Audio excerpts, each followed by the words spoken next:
afternoon. I'm Susan Tomasich. Joining me today is Jerry Cadotte, Executive Director of Sierra Hope. Hi, Jerry. Hi, Sue. How are you doing today? I'm pretty good. How about yourself? I am doing wonderfully well, thank you. Well, thanks for being here. Oh, you're welcome. So today we're at the Hope House, which is Transition Housing. Jerry, can you tell me a little bit more about this house? Sure. So this has been an ongoing project for Sierra Hope. This is our first transitional housing project. It we spent probably the last 2 years looking for the right opportunity, and it was last December of 2019 that we actually purchased this house. We've been going through a long process of remodeling and upgrading, both inside and outside. Um, to prepare this for our program. Transitional housing is a program where, in this case, we're going to be prioritizing families with children who are experiencing homelessness. Um, we provide housing and we provide ongoing case management and connect them with a variety of resources and services to help them develop the skills that they need and whatever other things that they might need in order to become independent and eventually move into permanent housing of their own. And how are people going to eat at this house? How are they going to eat? Yes, how are they going to eat? Okay, so each family will have their own bedroom and bathroom, and then there's a shared kitchen area, kitchen and dining area, as well as living area. So each family is basically responsible for their own meals. We will provide some basic foods and make sure that nobody goes hungry, but all of the families will be connected with resources and be responsible for preparing their own meals. They may choose to share. That'll be up to them if they want to join with other families. And during COVID, of course, that complicates things as far as having large congregate meals. So they'll probably be doing shifts or working together to take turns accessing and using the kitchen.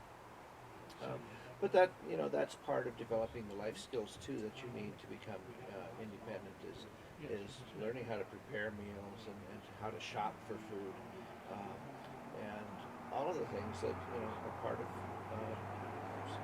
taking care of yourself and your family. So that's how the meals will work. We will probably have one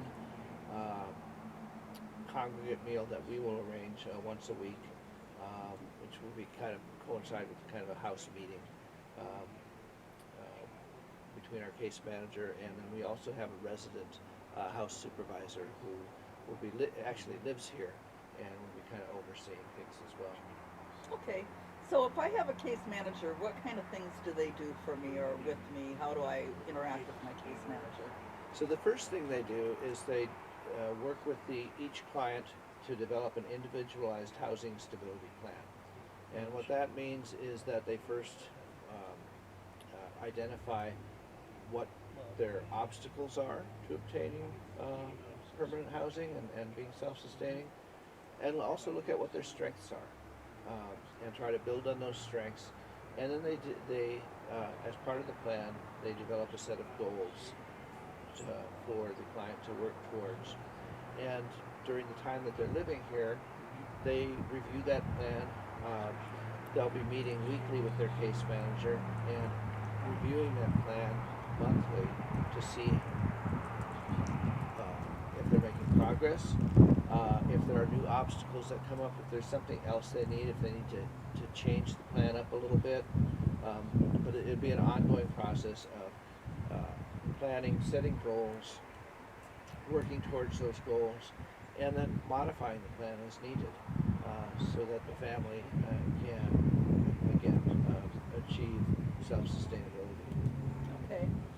Are there any restrictions to who can live in this house?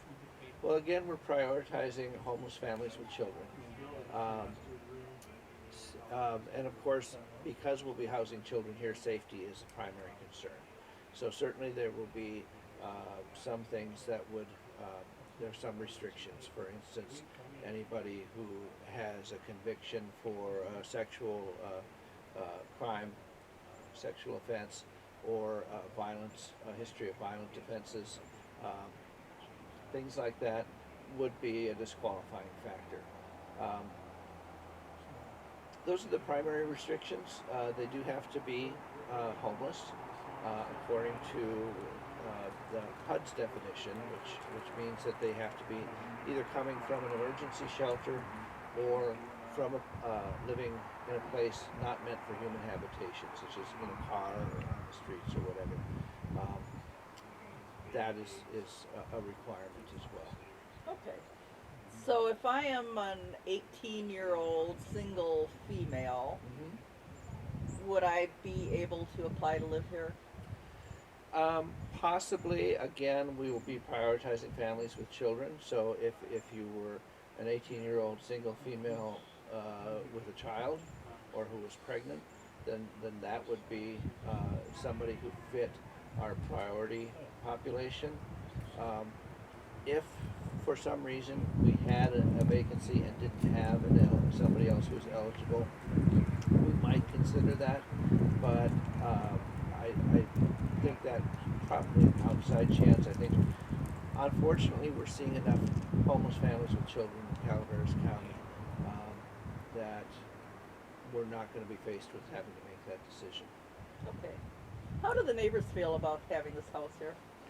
Well, the first thing we did when we purchased the house is we did a kind of a one-page description of what our program was, what our intention was, and we went around and knocked on doors and introduced ourselves to the neighbors in the community.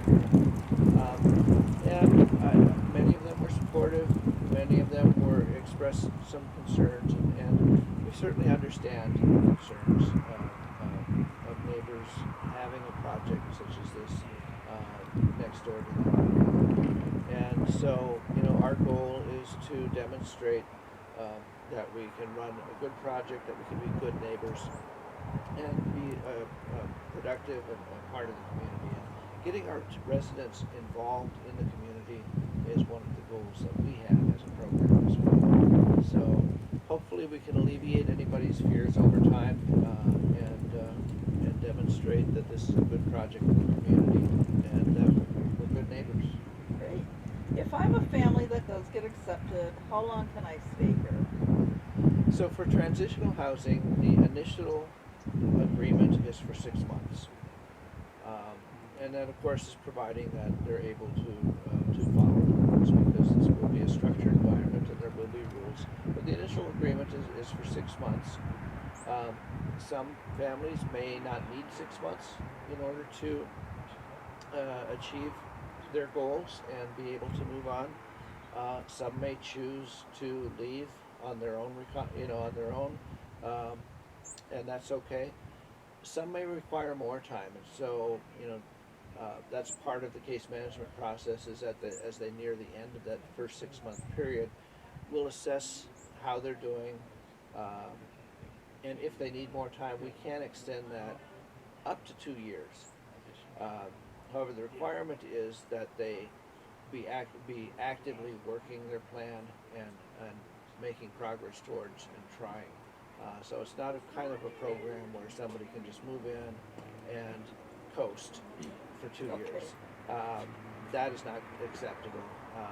Somebody who's just coasting at the end of that 6 month period, we're not going to be, we're going to make room for somebody who's more interested in actually trying and working their plan. Great. The big question, I believe, probably for everybody is, what about drugs, alcohol, and I'm going to throw smoking cigarettes in there. Okay. All right. So this will be a drug and alcohol-free environment. Drugs and alcohol are not allowed on the premises. Cigarettes, there'll be a designated smoking area outside, at least 20 feet away from the house and away from the fenced area where the children are. So the smoking will only be allowed in that designated space. Okay. And we did talk, there's room for a garden, so Yes. do you anticipate having a community garden next year with maybe vegetables and flowers? That is my hope. I mean, I personally find gardening to be therapeutic, and our resident house supervisor has expressed interest in gardening. And I've talked with some master gardeners here in Calaveras County about creating a vegetable garden. We have discussed plans for building some raised beds. We have almost an acre of property here, so we've got a big yard and lots of room to build some raised beds and put in a vegetable garden. And hopefully, my hope is that one or two of the master gardeners would be interested in actually working with the residents and teaching them about gardening, and that residents will take an interest in that, and also growing food that they can eat. Absolutely. I did try growing tomatoes and cucumbers this year, as you know, Yes. and I found that it would have been really helpful to have somebody there that could tell me, yes, you're watering that tomato too much, or no, you're not, because everybody kept telling me, don't water it too much, and I think I probably didn't water them enough. Right. Um, it would have been nice for someone to be able to tell me when a cucumber was ripe. I mean, there's all these little things. I thought, okay, I'm going to grow tomatoes and cucumbers, and how hard could it be? Well, I did find out that there's things I didn't know. Yeah. Especially with heritage tomatoes, they don't necessarily turn pretty red like some of the other ones do. Right. So trying to figure out when they got ripe was a learning experience. Yeah. I've had mixed results with my own garden as well, but but I try every year. Absolutely. Yeah. And I think that learning to garden is a skill you can take pretty much anywhere you go. And my big complaint is I try to eat in a healthy manner, but Right. it's very expensive to try It to is. buy fresh fruit, fresh vegetables, all the good things. It's just so much easier to do junk food. But Right. it's just Well, not good for you. So I try to avoid that myself, but yeah, it is expensive, and it's it takes some just learning about how to eat healthy and how to cook healthy. And so that's another thing that we may look for. We really like to see community involvement here. I know COVID has made that difficult, to do some of the things that we wanted. But if there is a way, or if someday COVID is, we don't have to be as concerned about COVID, then I'd really like to see people from the community maybe providing cooking lessons or anything like that. sure, that sounds great. Okay, so what do you need? What are we going to ask the community? What do you still need to fill in this lovely venture? We're very fortunate. We had a couple of donors that enabled us to buy the house, and we had support from Calaveras County Board of Supervisors and Health and Human Services Department with a grant that helped pay for much of the remodeling and upgrades that had to be done. We've also had involvement of two of the local churches, the United Congregational Church here in Angels Camp and the First Congregational Church in Murphys. Each took this on as a project and worked tremendous. They just donated a tremendous amount of time and energy and materials into paint and clean and decorate and furnish the house. We also had support from a local business, Dan Pinnell of Carpet One, who took this on as a project as well. I've known Dan for a few years and worked with him on one of our other housing programs, and he took this on as a project and donated materials and labor to do some of the remodeling. In particular, we added a handicap accessible bedroom and bathroom, and that was all Dan's doing. We've had some community support.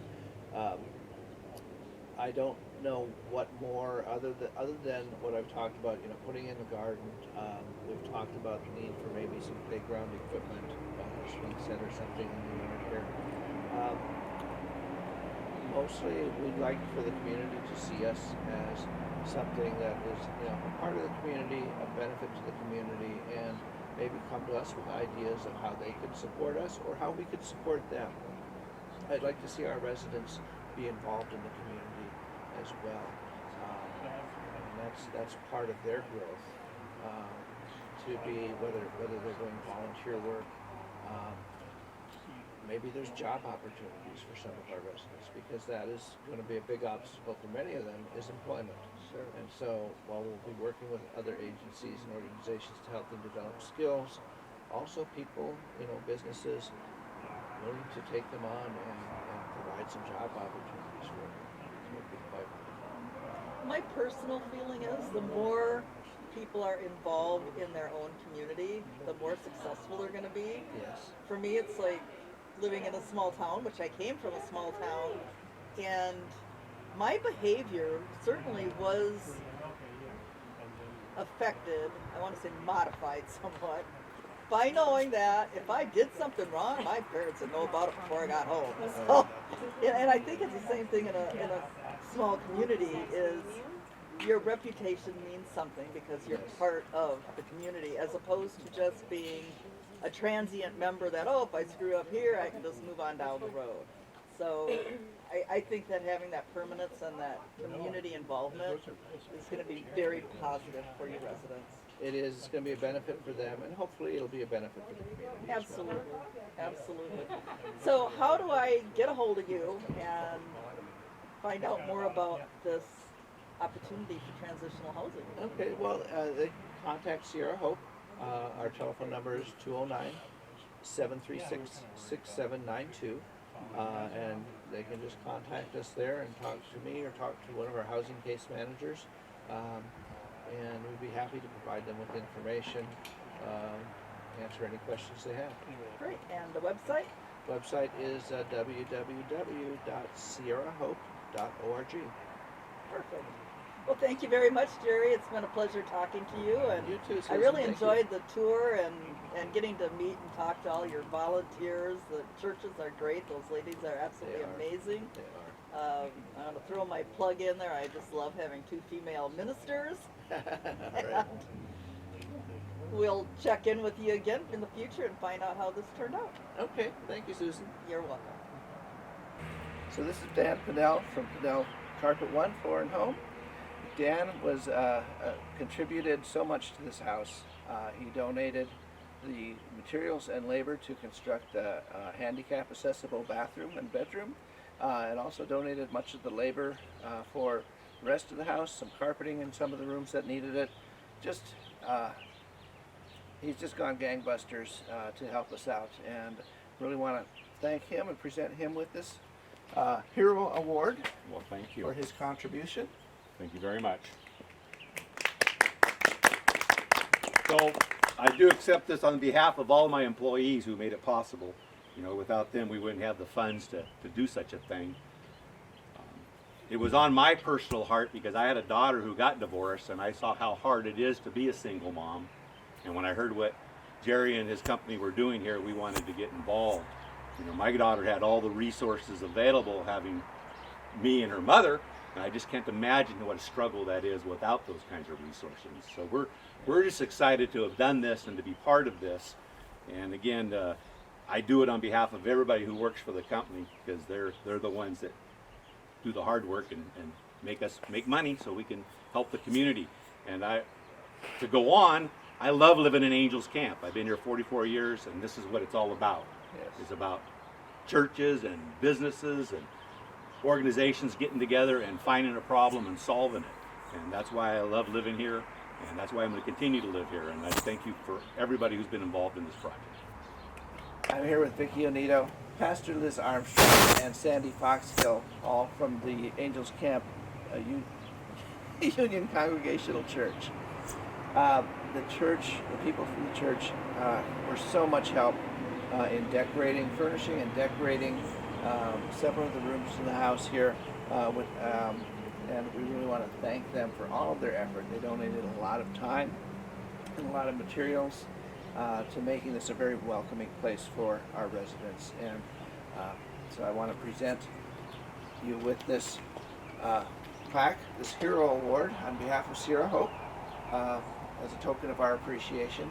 And again, thank you all, and all of your church, all of the members who participated. Thank you, Jerry. this is an unexpected and pleasant surprise to accept this Hero and Heroine Award. It was our pleasure to be able to put together such an enthusiastic team. I'm proud of our team. We did work hard, but we were mostly just grateful for the opportunity to see something like this now in our town, which has never had a service like that before. We thank you mostly for the opportunity to serve. Thank you.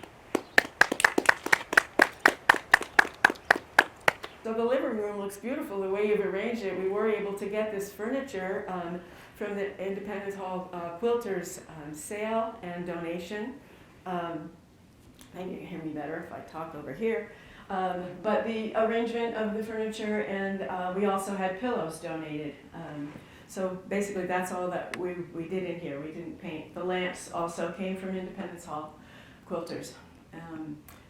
We gave them a donation, and the second time we went up there, they donated a lot of the furniture that we were able to pick up and store in the garage and put in the various rooms. So that's where we are on this room. This room was a dark green blue, and my granddaughters and I did the primer and washing walls, and then lots of us did the paint.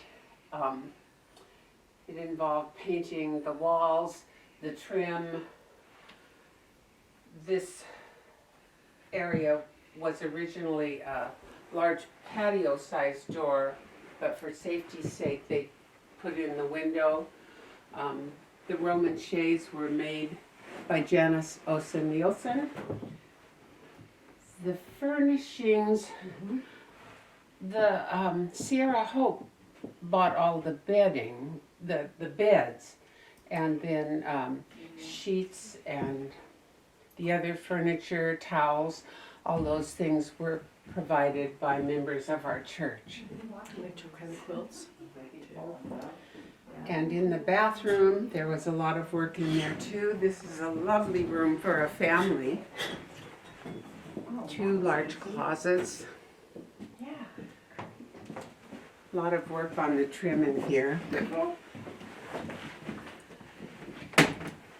And in the bathrooms, again, the shades, the painting, the towels, and the fixtures the church provided.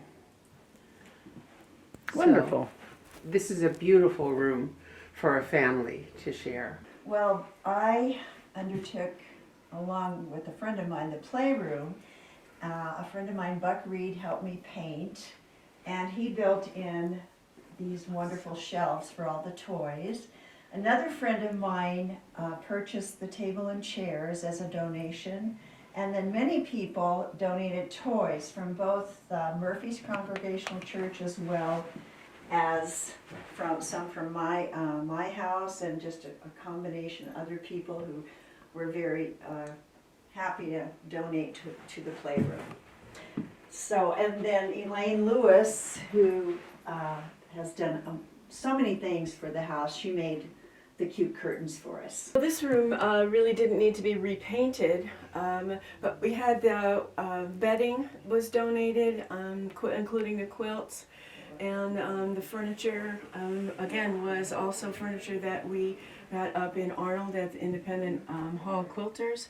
And then the curtains, again, were, actually they were remade. There were some drapes in here, but they were remade by Elaine Lewis, who just has really done such a fantastic job with our windows in this house. So yeah, that's how we put this room together, with a little child's bed and the bunk bed. We could actually sleep 1, 2, 3, 3 adult type people and a child in here.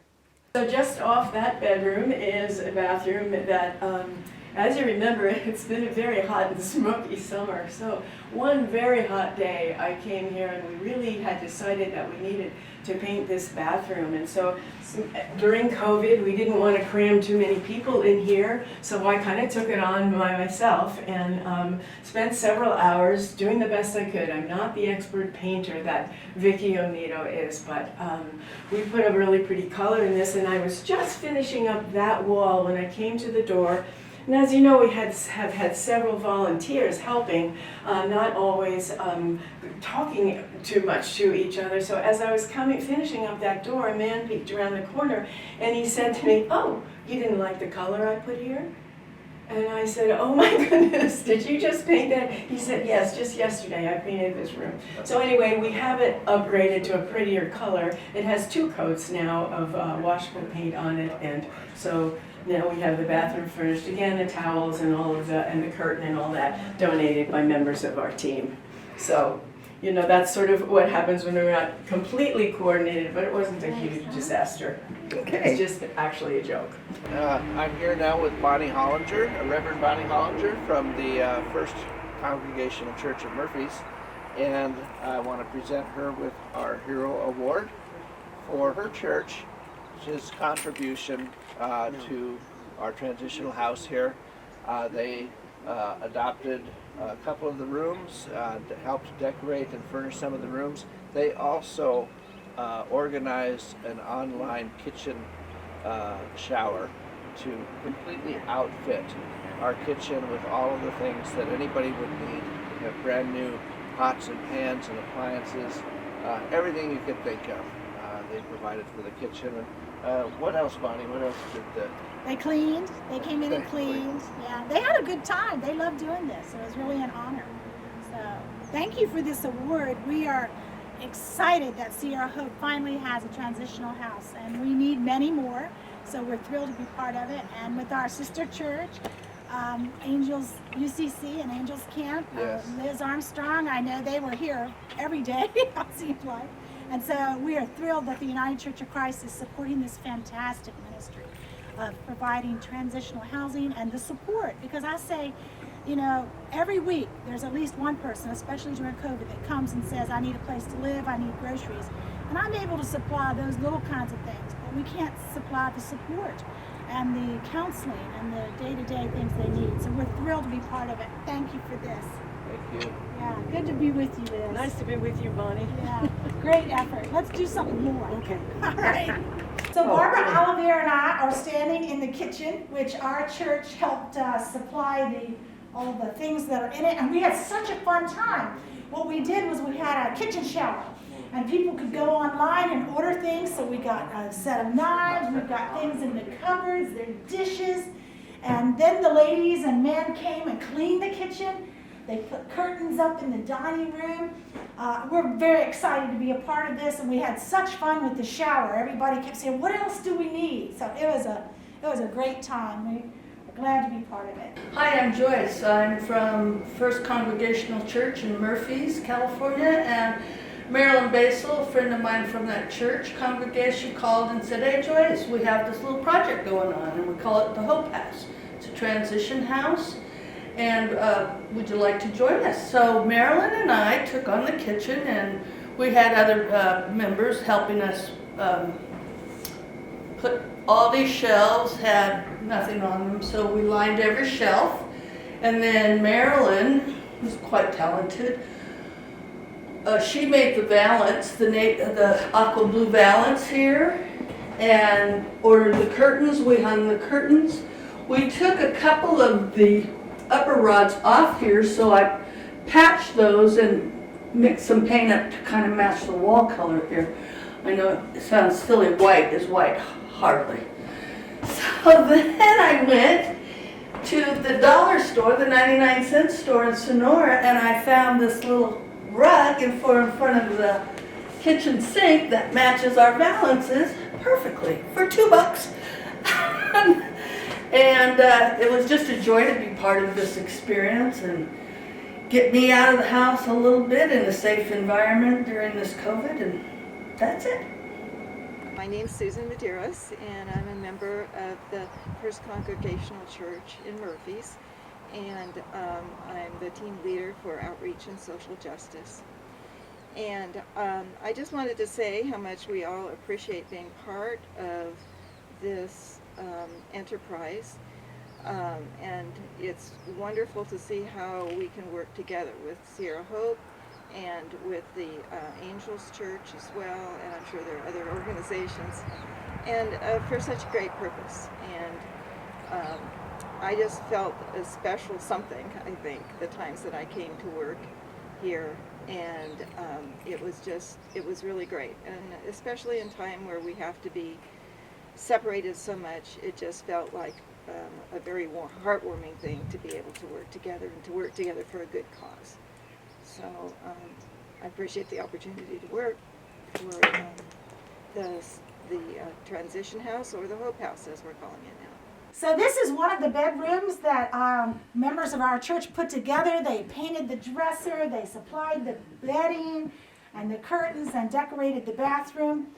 And we're going to pray that whoever comes in here just feels loved and that God's arms wrapped around them, because we're very excited about the possibilities of growth in this place. So now we're in a bathroom. You think bathrooms aren't too interesting, but they're really necessary. And so our church supplied the curtains, and they painted the walls, and the portrait, and these beautiful gifts here on the sink to welcome someone. So we just are ready for people to come.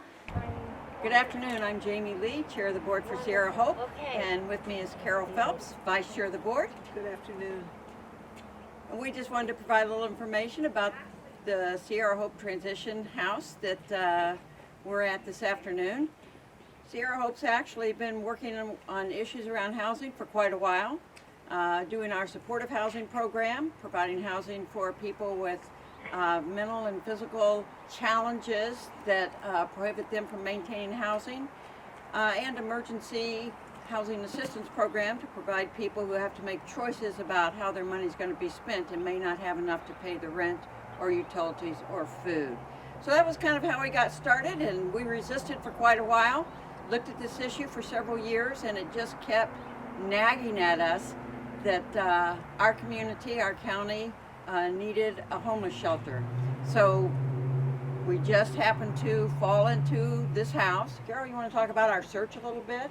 Yeah, we probably spent a couple of years looking in Calaveras County, mostly Angels Camp and San Andreas, and this house came on the market, and Jerry saw it, and it was large enough yard, good location, that decided to go ahead and bid on it. We had some donations that we were able to make that possible. It's taken, we thought we would open, we bought it before last Christmas, and we thought we'd be opening in probably February. And well, it's now going on to coming into November. But with COVID and different contractor issues, we've done a lot of work on the house. We've done a lot of work on the outside, getting parking and making it ADA available. So it's really a dream come true, and should be for the community as well. I think we could hold a maximum of, I'm not sure we have a maximum, but we could easily shelter 15 to 18 people. It depends on if those are families with children or single people. all right, okay. All right. Thank you. So we've been working on this house for almost a year to get this ready. So we have done the fencing, and as you have heard or will hear on the video, we could not have had this happen without the support of our community. We have just had tremendous support in getting this house ready to go. We've had a lot of work to do to make this usable as the kinds of program that we have, and we in fact are offering a program. So people will come in here with goals, plans that they can focus on, and resources to help reach those goals. So hopefully to stabilize housing for all of our clients. A couple of the churches in the neighborhood, in Angels Camp and in Murphy's, just were invaluable as far as their membership, providing us with, and I think you already have taken a tour and seen a lot of what they accomplished, and just really grateful. Thank you. Yeah. That marks the end of summer, says winter time is near. It's sad but reassuring, like a hug from an old friend. There'll be many fires to follow until spring returns again.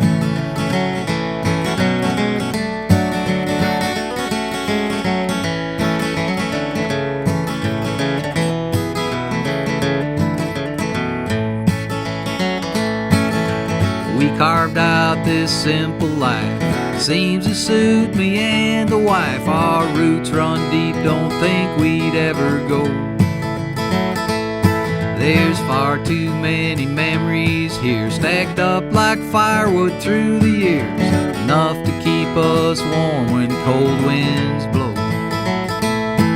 There's something about the first fire in the wood stove every year that marks the end of summer, says winter time is near. It's sad but reassuring, like a hug from an old friend. There'll be many fires to follow until spring returns again.